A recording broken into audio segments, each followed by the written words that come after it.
Estamos echando a la gente inútil de la familia. Tú eres el primero, dijo mi hermano mientras mis padres reían. Lo único que vales es tu dinero. Así que respondí, perfecto, entonces empiecen a juntar sus cosas, porque esta es mi casa, punto. Nunca pensé que iba a escribir algo así sobre mi propia familia. Durante años creí que, pasara lo que pasara, la sangre era la sangre, y que uno siempre debía aguantar un poco más, ceder un poco más, ayudar un poco más. Eso fue lo que me enseñaron desde chico. Eso fue lo que repetí como un mantra incluso cuando algo dentro mío me decía que estaba mal. Mi nombre es Adrián Castillo, tengo 31 años, y esta es la historia de cómo aprendí, de la peor manera posible, que algunas personas no te ven como un hijo, ni como un hermano, sino como un recurso. Trabajo como gerente de proyectos en una empresa de construcción. No es un trabajo glamoroso ni fácil. Implica jornadas largas, estrés constante, llamadas a cualquier hora, resolver problemas que nadie más quiere resolver y cargar con responsabilidades que, si salen mal, siempre caen sobre vos. Durante años trabajé entre 50 y 60 horas semanales, a veces más. Hubo semanas en las que prácticamente vivía para trabajar. Pero ese esfuerzo tuvo un resultado claro. A los 28 años, compré mi casa. No fue una herencia, no fue ayuda familiar, no fue suerte, fue trabajo. Puro y duro. La casa era todo lo que siempre quise. 2 pisos, 4 habitaciones, 3 baños, un jardín amplio y una piscina que siempre había sido un sueño lejano cuando vivía en departamentos chicos y ruidosos. El día que firmé los papeles y me entregaron las llaves, me quedé solo en el living vacío, sentado en el piso, mirando las paredes durante casi una hora. No lloré, no grité, simplemente respiré. Por primera vez en mi vida sentí que algo era verdaderamente mío. Durante los 3 meses siguientes me dediqué a hacerla mi hogar. Elegí cada mueble con cuidado, cada color de pared, cada detalle. La habitación principal se convirtió en mi lugar favorito, amplia, luminosa, con baño privado, vestidor y un balcón que daba al jardín. Era mi refugio después de semanas interminables de trabajo. Las otras 3 habitaciones quedaron como cuartos de invitados. No porque las necesitara, sino porque siempre pensé que algún día se llenarían de vida. Tal vez una pareja, hijos, visitas. Por ahora estaba solo, y estaba bien con eso. Tenía orden, tenía silencio, tenía paz. Hasta que mi familia apareció en mi puerta. Un sábado por la tarde, sin avisar. Mi padre, Héctor, tenía 58 años. Mecánico toda su vida. Mi madre, Alicia, 56, costurera. Y mi hermano menor, Bruno, 26 años, y ninguna dirección clara en la vida. Mis padres se habían jubilado anticipadamente a los 55, alegando problemas de salud que nunca terminaban de estar claros. Bruno, en cambio, seguía viviendo con ellos y nunca había mantenido un trabajo más de 6 meses. Siempre había una excusa: el jefe era injusto, el ambiente tóxico, el trabajo indigno de su potencial. Cuando los vi parados en la puerta, supe que algo no estaba bien. Adrián, necesitamos hablar, dijo mi padre con un tono serio. Los dejé pasar. Nos van a subir el alquiler, explicó mi madre. Ya no lo podemos pagar con nuestras pensiones. ¿Y Bruno?, pregunté, mirando a mi hermano, que ya estaba tirado en el sofá con el celular en la mano. Estoy buscando trabajo, murmuró sin levantar la vista. Yo ya conocía ese discurso. Mi padre y mi madre se miraron entre ellos, como ensayando la siguiente frase. Pensamos que, bueno, empezó mi padre. Vos tenés esta casa grande. 4 habitaciones. Viví solo. Ahí fue cuando todas las alarmas en mi cabeza empezaron a sonar. Sabía exactamente hacia dónde iba la conversación. Sabía que lo lógico era decir que no. Sabía que aceptar iba a traer problemas. Pero también estaba ese pensamiento incrustado desde chico: la familia se ayuda. Está bien, dije finalmente. Pero es temporal. Máximo 6 meses mientras buscan algo más barato. Prometieron que sí, que sería poco tiempo, que no serían una carga. Yo les creí. No sabía que, en ese momento, estaba firmando el inicio del peor año de mi vida. Se mudaron una semana después. No fue algo gradual ni discreto. Fue como si un huracán hubiera decidido instalarse en mi casa de un día para el otro. Llegaron con valijas, cajas, bolsas y muebles viejos que, según ellos, no podían dejar atrás. Les asigné 2 de las habitaciones de invitados, una para mis padres y otra para Bruno. La cuarta habitación quedó como mi oficina de respaldo, algo que necesitaba por si tenía que trabajar desde casa. Esta casa es increíble, dijo Bruno apenas vio la piscina. Mirad todo este espacio. ¿Qué vida te das, eh? No es suerte, le respondí. Es trabajo. Se rió, como si hubiera contado un chiste. Antes de que desempacaran, establecí reglas claras. No quería problemas desde el inicio. Solo 3 cosas, dije. Mantener la casa limpia, respetar los espacios privados y ayudar con las tareas del hogar. Todos asintieron. Demasiado rápido. Las primeras 2 semanas fueron tolerables. No buenas, pero soportables. Yo salía de casa alrededor de las 7 de la mañana y volvía cerca de las 7 de la tarde. Algunos días más tarde. Mi trabajo seguía siendo demandante, pero al menos llegaba a mi casa pensando que podía descansar. Eso duró poco. Empecé a notar cosas pequeñas al principio. Detalles que uno trata de ignorar para no generar conflicto. Platos sucios en la pileta que después lavamos. Restos de comida en la mesa. Toallas húmedas tiradas en el baño. La televisión prendida todo el día. Cuando volvía del trabajo, los encontraba en la piscina, tomando sol, riéndose, como si estuvieran de vacaciones permanentes. Yo, en cambio, llegaba agotado, con la cabeza llena de problemas y el cuerpo pidiendo descanso. Una noche, después de ver la cocina hecha un desastre por 3ª vez esa semana, dije algo. ¿Podrían limpiar después de comer? Pregunté, intentando mantener la calma. Estamos relajándonos, respondió Bruno sin mirarme. Después se hace. Yo llego tarde, agregó mi madre. Vos podés limpiar cuando vuelvas. Llego a las 7 de la noche, dije. No me parece justo. Eso no es tarde, dijo mi padre. Hay gente que trabaja hasta la medianoche. Ahí entendí algo importante. Para ellos, mi tiempo no valía nada. Con los días, empecé a darme cuenta de que nunca los veía limpiar. Nunca cocinaban. Pedían comida a domicilio constantemente, con mi tarjeta de crédito. Al principio pensé que era un error. Después entendí que simplemente la habían tomado sin pedir permiso. Usaban la lavadora y la secadora como si fueran infinitas. Dejaban la ropa húmeda durante días. El aire acondicionado estaba prendido todo el tiempo, incluso cuando nadie estaba en la habitación. Las luces quedaban encendidas en toda la casa. ¿Y las cuentas? Dios, las cuentas. Mi factura de electricidad, que normalmente rondaba los 120 pesos, subió a 420 pesos.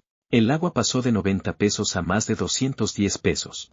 La piscina funcionaba todo el día. Duchas eternas. Riego excesivo del jardín. La comida fue el golpe final. Antes gastaba unos 400 pesos al mes. De repente estaba pagando más de 1.100 pesos, sin contar los pedidos de delivery. Después del primer mes, hablé. Las cuentas se triplicaron, dije. Necesitamos dividir algunos gastos. No tenemos dinero, respondió mi padre. Nuestra pensión apenas alcanza. ¿Y vos, Bruno? Pregunté. ¿Conseguiste algo? Estoy esperando respuestas, dijo sin despegar los ojos de la televisión, jugando videojuegos. Bruno está buscando la oportunidad correcta, defendió mi madre. No puede aceptar cualquier cosa. La oportunidad correcta. Mientras tanto, yo pagaba todo. Pero lo peor no eran los gastos. Lo peor eran los comentarios. Adrián vive para trabajar, dijo mi madre una noche. Nunca disfruta la vida. Así no se vive, agregó mi padre. Míranos a nosotros. Tranquilos, felices. ¿Para qué querés tanto dinero si nunca lo disfrutas? Dijo Bruno con una sonrisa burlona. Ustedes pueden disfrutar porque yo pago todo, respondí, sintiendo como la frustración empezaba a acumularse. Siempre tan amargado, dijo mi madre. Por eso estás solo. Nadie quiere estar con alguien así. Esas palabras me dolieron más de lo que quise admitir. Los 6 meses temporales pasaron. Se convirtieron en 8. Después en 10. Después en 1 año. Cuando pregunté cuándo pensaban irse, la respuesta fue simple. ¿Para qué? Dijo mi padre. Estamos bien acá. Y ahí entendí que, para ellos, yo no era un hijo ni un hermano. Era un lugar cómodo, un cajero automático, un recurso. Y lo peor, todavía no había visto nada. Con el paso de los meses empecé a sentir algo que nunca había sentido en mi propia casa, incomodidad. Ya no era un lugar al que quería volver después del trabajo. Era un sitio donde caminaba con cuidado, como si fuera un invitado en vez del dueño. Cada día era igual. Me levantaba antes de que amaneciera, preparaba café en silencio para no despertarlos y salía a trabajar. Cuando volvía, encontraba la casa llena de ruido, de risas, de televisión a todo volumen. Ellos parecían vivir en una burbuja donde el tiempo no existía y las responsabilidades tampoco. Yo, en cambio, estaba agotado. En el trabajo la presión era constante. Proyectos atrasados, proveedores peleándose entre sí, clientes exigiendo resultados inmediatos. Dormía poco y mal. Y aún así, cada vez que intentaba descansar en mi propia casa, algo me lo impedía. ¿Podés bajar la tele? Pedí una noche. Relájate, respondió Bruno. Siempre estás tenso. Siempre estaba tenso porque nunca descansaba. Empezaron a invadir mis espacios. Usaban mi baño porque el de ellos estaba ocupado. Entraban a mi habitación sin tocar para buscar algo. Movían mis cosas del lugar como si no importaran. Una tarde llegué del trabajo y encontré a mi madre reorganizando mi escritorio. ¿Qué estás haciendo? Pregunté. Ordenando, dijo. Tenés demasiadas cosas inútiles. Inútiles. Esa palabra empezó a repetirse. No necesitas tantas cosas, decía mi padre. Sos muy materialista. Todo esto es un desperdicio, agregaba Bruno. Una casa tan grande para alguien que nunca está. Yo pagaba la casa. Yo pagaba las cuentas. Yo pagaba la comida. Pero ellos decidían que era un desperdicio. Intenté hablarlo.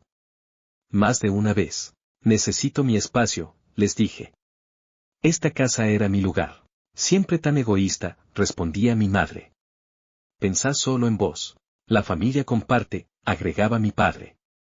No seas tan individualista. Cada conversación terminaba igual, yo sintiéndome culpable por pedir algo tan básico como respeto. Con el tiempo, empecé a notar algo más oscuro. Ya no solo se aprovechaban de mí. Me despreciaban. Adrián no sabe disfrutar, decía Bruno frente a otras personas. Vive para trabajar como un esclavo. Pobrecito, agregaba mi madre. Todo el dinero del mundo y ninguna felicidad.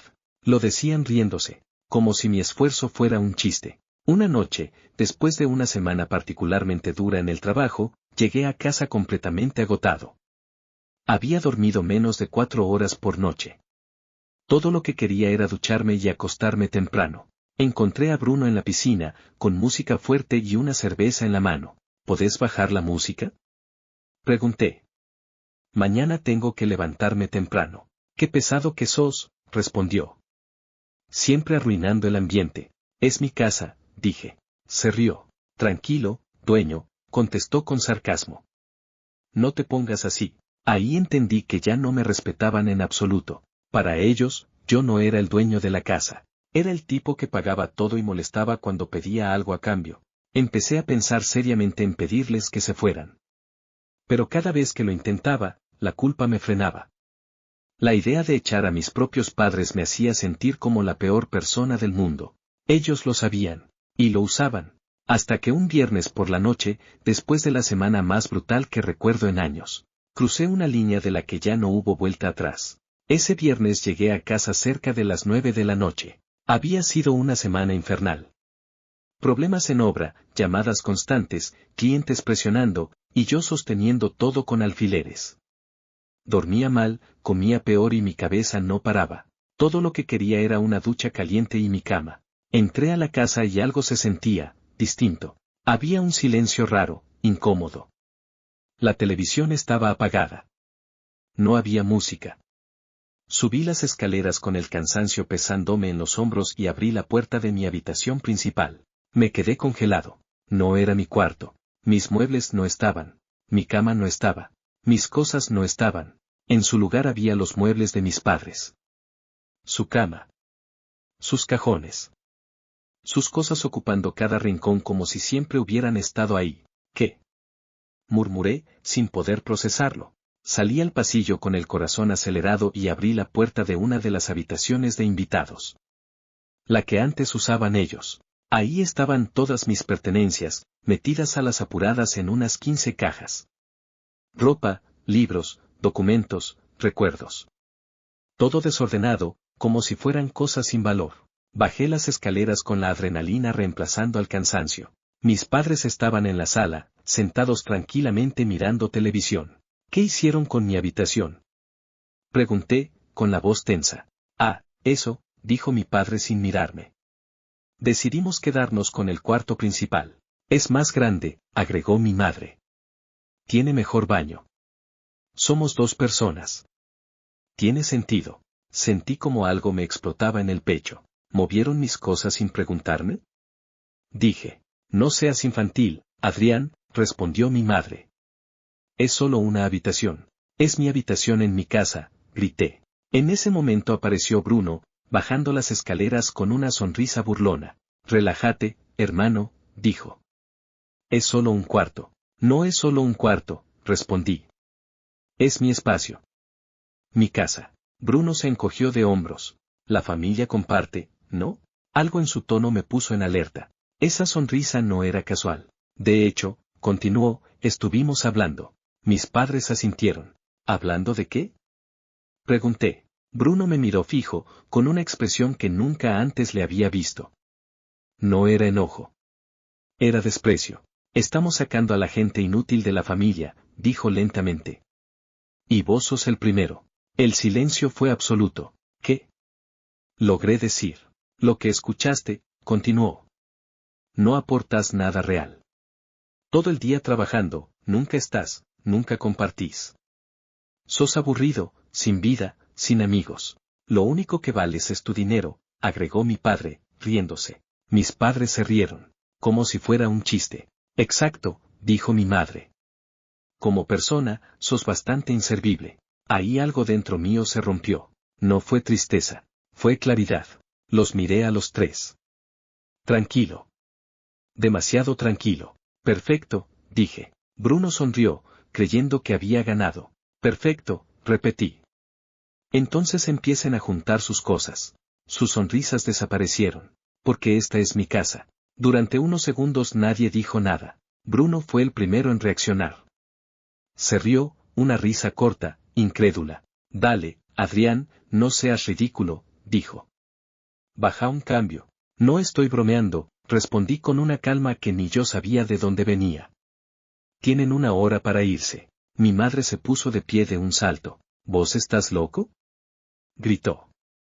Somos tu familia. Mi familia no me roba la habitación, dije. Mi familia no me llama inservible. Después de todo lo que hicimos por vos, dijo mi padre. Te criamos. Esta casa nos pertenece en parte. Eso fue lo que terminó de sellarlo. ¿En parte? Repetí. ¿Por criarme? Me reí. Una risa seca, sin humor. Les di miles de dólares este año, continué. Pagué comida, servicios, tarjetas, todo. Y aún así se atreven a decir que me deben la casa. Malagradecido, escupió mi padre. No, respondí. Despierto. Saqué el teléfono. ¿Qué estás haciendo? Preguntó Bruno, ahora nervioso. Llamando a la policía. Mi madre empezó a llorar. Adrián, por favor, suplicó. No tenemos a dónde ir. Tuvieron meses para pensar eso, respondí. Ahora tienen minutos. Marqué el número y hablé con el operador con total calma. Tengo personas en mi propiedad que se niegan a irse, dije. Necesito asistencia. Cuando colgué, los miré. Los oficiales vienen en camino. El miedo apareció por primera vez en sus caras. Hijo, dijo mi padre con la voz quebrada. No hagas esto. Ya lo hicieron ustedes, respondí. Finalmente empezaron a empacar. Maletas a medio llenar, gritos, culpas cruzadas. 15 minutos después, las sirenas se escucharon afuera. Les mostré a los oficiales la escritura. No hubo discusión. Tienen que irse, dijo el oficial. Esta noche. Salieron de mi casa con 3 maletas y nada más. Antes de irse, Bruno se dio vuelta. Vas a arrepentirte, dijo. Algún día vas a estar solo. Esa es la idea, respondí. Cerré la puerta. Y por primera vez en un año, respiré. Cuando la puerta se cerró detrás de ellos y las patrullas se fueron, la casa quedó en silencio absoluto. No el silencio incómodo de antes, lleno de tensión, sino uno limpio, profundo. Me apoyé contra la puerta unos segundos, respirando lento, dejando que el temblor en mis manos se fuera apagando. Había pasado. No podía creerlo del todo, pero había pasado. Subí las escaleras despacio. Cada escalón parecía distinto, como si la casa se hubiera transformado apenas se fueron. Entré a la habitación que habían ocupado mis padres, mi habitación original. Miré la cama, los muebles fuera de lugar, el olor ajeno. Todo me resultaba extraño. Esa noche no dormí en la cama. Bajé al sofá con una manta y me quedé mirando el techo durante horas. No por culpa. No por arrepentimiento. Sino porque mi cabeza repasaba una y otra vez cada escena del último año, como si recién ahora pudiera verlas con claridad. A la mañana siguiente hice algo que debía haber hecho mucho antes. Cambié todas las cerraduras. Después cancelé las tarjetas adicionales que había dado por si acaso. Congelé las transferencias automáticas. Cambié las contraseñas del banco, de los servicios, de todo. Cada clic era una mezcla de alivio y enojo conmigo mismo por no haberlo hecho antes. El teléfono empezó a sonar ese mismo día. Primero mi madre, después mi padre, después Bruno. No atendí ninguno. En los primeros 3 días tuve más de 90 llamadas perdidas. Mensajes de voz llorando, insultando, suplicando. Pasé del impulso de escucharlos al simple gesto de bloquearlos a todos. El cuarto día sonó otro número. Adrián, dijo una voz conocida. Soy tu tía Elena. Suspiré. Tu madre me llamó, continuó. Está devastada. Dice que los echaste a la calle sin motivo. Le conté todo. Sin suavizar nada. Desde el principio hasta el final. Cuando terminé, hubo un largo silencio. Dios mío, dijo finalmente. No tenía idea de que era así. Estoy seguro, respondí. Su versión debe ser muy distinta. Bruno se fue, me dijo. Los dejó solos apenas pudo. La ironía me golpeó como una risa amarga. El hijo valioso. El que defendían siempre. El que nunca criticaban. Los abandonó en cuanto dejó de ser cómodo. Tus padres consiguieron trabajo, agregó mi tía. Por primera vez en años. Colgué y me senté en silencio. No sentí alegría. No sentí tristeza. Sentí paz. Las semanas siguientes fueron raras. No malas. Raras. Era la primera vez en mucho tiempo que volvía a mi casa y no sentía tensión en el cuerpo. No había voces criticando, no había televisión a todo volumen, no había platos sucios esperándome como una acusación silenciosa. Solo estaba yo, y el sonido de mis propios pasos. Las cuentas volvieron lentamente a la normalidad. La electricidad bajó de golpe. El agua dejó de parecer la de un hotel 5 estrellas. La comida volvió a alcanzar todo el mes. Ver esos números bajar fue casi terapéutico. No por el dinero en sí, sino porque cada factura era una prueba concreta de algo que había ignorado demasiado tiempo. Yo no estaba exagerando. No era paranoico. No era amargado. Me estaban drenando. Una noche entré a mi habitación principal, ya de vuelta a su estado original. Mi cama, mis muebles, mis cosas. Me senté en el borde y me quedé mirando alrededor. Ese cuarto había sido tomado sin permiso, y yo lo había permitido hasta que ya fue demasiado. Ahí entendí algo duro. No fue solo culpa de ellos. Fue culpa mía por no poner límites antes. Durante años confundí amor con aguantar, familia con sacrificio, lealtad con silencio. Crecí escuchando que decir que no era egoísta, que poner límites era ser frío, que la familia siempre tenía prioridad, incluso cuando te destruía. Y así terminé justificando lo injustificable. También empecé a notar algo más, dormía mejor. Mucho mejor. Me despertaba con energía. Volví a entrenar. Volví a cocinar para mí. Volví a disfrutar cosas simples que había abandonado sin darme cuenta. La casa volvió a sentirse como un hogar. Mi tía Elena volvió a llamarme una noche. Tus padres no paran de hablar de vos, me dijo.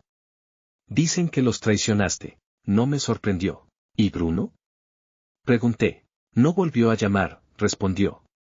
Desapareció. Otra ironía perfecta. Ellos siempre defendieron al hijo que no hacía nada. Y ese hijo fue el primero en abandonarlos cuando hubo que hacerse cargo de algo. ¿Te sentís culpable?, me preguntó mi tía. Pensé unos segundos antes de responder.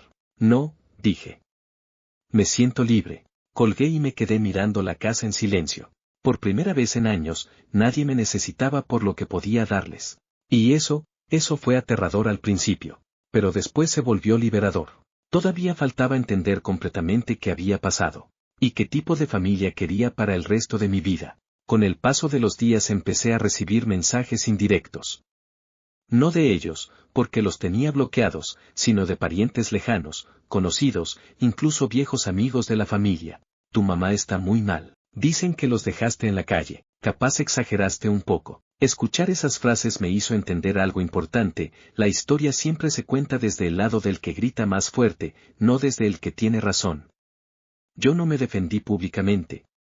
No salí a explicar nada. Simplemente seguí con mi vida. Y eso, para algunos, fue imperdonable. Hubo noches en las que me senté solo en el living, con la casa en silencio, y pensé en todo. En mi infancia, en cómo siempre fui el responsable, el serio, el que iba a llegar lejos. Mientras tanto, a Bruno se le perdonaba todo. Siempre había una excusa para él. Siempre alguien dispuesto a justificarlo. Yo entendí tarde que no todos los hijos crecen bajo las mismas reglas, incluso dentro de la misma familia. Recordé frases que antes había normalizado. Vos podés solo, Bruno necesita más apoyo, vos sos fuerte. Ser fuerte se convirtió en una condena. Cuando dejé de sostenerlos, el sistema se cayó. Y eso me confirmó algo doloroso: no me querían por quien era, sino por lo que facilitaba. Un sábado a la tarde limpié la casa a fondo. No porque estuviera sucia, sino como un ritual. Tiré cosas viejas, ordené cajones, abrí ventanas. Cada habitación recuperada se sentía como una parte mía volviendo a su lugar. Al caer la noche me senté en el balcón con una cerveza. Miré el jardín, la piscina, la casa. Todo lo que había construido con mi esfuerzo. No sentí orgullo. Sentí propiedad emocional. Esa casa ya no estaba contaminada por reproches ni manipulación. Era mía de verdad. Esa noche acepté algo que durante mucho tiempo me negué a ver: algunos vínculos no se salvan porque nunca fueron sanos. Y no es tu responsabilidad arreglar lo que otros rompen una y otra vez. No todos merecen acceso a tu vida solo porque compartan tu sangre. Y eso, aunque duela, también es una forma de madurez. Pasaron casi 3 meses sin contacto directo. 3 meses en los que nadie me pidió nada. 3 meses en los que nadie me reclamó. 3 meses en los que, por primera vez, nadie me drenó. Y recién ahí entendí lo cansado que estaba. Un domingo por la mañana salí a comprar pan. Algo simple. Algo cotidiano. En la panadería me crucé con un vecino que conocía a mi familia de toda la vida. Me miró con esa mezcla rara de curiosidad y lástima. «Qué lío el de tus viejos, ¿no?», dijo, como si hablara del clima. Asentí, sin ganas de entrar en detalles. «Dicen que te olvidaste de dónde venís», agregó. Lo miré fijo. «No», respondí. Justamente me acordé. No dije nada más. Pagué y me fui. Camino a casa pensé en eso. En cómo, para muchos, recordar de dónde venís significa aceptar abusos, cargar responsabilidades que no te corresponden y quedarte callado para no incomodar. Como si crecer implicara aguantar más. Esa tarde revisé viejas fotos familiares. Cumpleaños, fiestas, reuniones. En casi todas yo aparecía serio, sosteniendo algo, arreglando algo, pagando algo. Siempre al fondo. Siempre útil. Nunca protagonista. Bruno, en cambio, sonreía en todas. Fue ahí cuando entendí algo que me costó aceptar: yo nunca fui el hijo favorito, fui el hijo funcional. El que resolvía. El que no daba problemas. El que siempre estaba. Y cuando dejé de estar disponible, me convertí automáticamente en el villano de la historia. Esa noche recibí un correo electrónico. De mi padre. No pedía perdón. No asumía nada. Solo decía que la familia no se abandona y que algún día me iba a arrepentir. Leí el mensaje 2 veces, y lo borré. Porque ya me había arrepentido durante años. Me había arrepentido cada vez que cedí. Cada vez que me callé. Cada vez que me puse último. Y ese arrepentimiento ya lo había pagado demasiado caro. Cerré la computadora y apagué la luz del living. Subí a mi habitación y me acosté tranquilo. Sin culpa. Sin miedo. Sin la sensación constante de deber algo. Por primera vez en mucho tiempo, me debía a mí. Hoy pasó más de un año desde aquella noche. La casa sigue igual. Tranquila. Ordenada. En silencio cuando tiene que estarlo. Ya no es solo una estructura con paredes caras, es un lugar donde puedo respirar sin sentir que alguien me está evaluando, usando o esperando algo de mí. Nunca volví a hablar con Bruno. Supe por terceros que fue rotando de casa en casa, quemando puentes como siempre, hasta que la gente dejó de ayudarlo. Mis padres siguen convencidos de que yo cambié, de que me volví frío, distante, egoísta. Y tal vez tengan razón en una cosa. Cambié. Aprendí que amar no significa sacrificarse hasta desaparecer. Que ayudar no es lo mismo que sostener irresponsabilidades ajenas. Y que la sangre no da derecho automático a tu tiempo, tu energía ni tu dinero. Durante mucho tiempo pensé que ser buena persona era aguantar. Hoy sé que ser buena persona también es saber irse. No los eché por odio. No los eché por venganza. Los eché porque me estaba perdiendo a mí mismo intentando sostenerlos. Si algo aprendí de todo esto es que hay familias que se ofenden cuando dejas de ser útil, no cuando dejas de amar. Y esa diferencia lo cambia todo. Ahora invito gente a mi casa porque quiero, no porque debo. Ayudo cuando nace de mí, no cuando me manipulan. Y duermo tranquilo sabiendo que no traicioné a nadie, excepto a la versión mía que antes se dejaba pisar. Si llegaste hasta acá y te sentiste identificado, te digo algo que ojalá alguien me hubiera dicho antes. Poner límites no te hace mala persona. Te hace libre. Algo curioso pasa cuando dejas de ser el sostén de todos, la gente empieza a mostrar quién es de verdad. Con el tiempo, algunos familiares que antes no decían nada empezaron a acercarse. No para ayudarme, no para preguntarme cómo estaba. Venían con frases suaves, casi ensayadas. Capaz podrías aflojar un poco. Al final son tus padres. La familia es la familia. Siempre lo mismo. Nunca escuché. ¿Te pidieron perdón? ¿Reconocieron lo que hicieron? ¿Te cuidaron alguna vez? No. Solo querían que yo volviera a ocupar mi lugar, el del que resuelve todo para que los demás no se incomoden. Ahí entendí que no solo me estaba alejando de mis padres y de Bruno, sino también de una dinámica familiar entera que necesitaba un chivo expiatorio funcional. Y ese siempre había sido yo. Un día, mi madre intentó algo distinto. Me mandó una carta. Escrita a mano. No hablaba de mí, hablaba de ella, de lo difícil que era la vida ahora, de lo injusto que había sido el mundo. Ni una sola línea preguntando cómo estaba yo. La leí con calma. La doblé. Y la guardé en un cajón. No por nostalgia, sino como recordatorio de por qué había tomado la decisión correcta. Porque cuando alguien tiene la oportunidad de cambiar, y no lo hace, no es un error, es una elección. Yo también elegí. Elegí no volver a un lugar donde solo importaba mientras daba algo. Elegí no negociar más mi dignidad a cambio de paz familiar. Elegí crecer, aunque doliera. Y eso tuvo un precio. Pero también tuvo una recompensa enorme, la tranquilidad. Hoy, cuando alguien me pregunta si extraño a mi familia, no respondo enseguida. Porque no extraño lo que fue. Extraño lo que nunca llegó a ser. Extraño la idea de unos padres que protegen. De un hermano que acompaña. De un hogar donde no tenés que ganarte tu lugar con sacrificios constantes. Pero la idea no es la realidad. Y vivir aferrado a lo que debería haber sido es otra forma de lastimarse. Aprendí que cerrar una puerta no siempre es un acto de enojo. A veces es un acto de amor propio.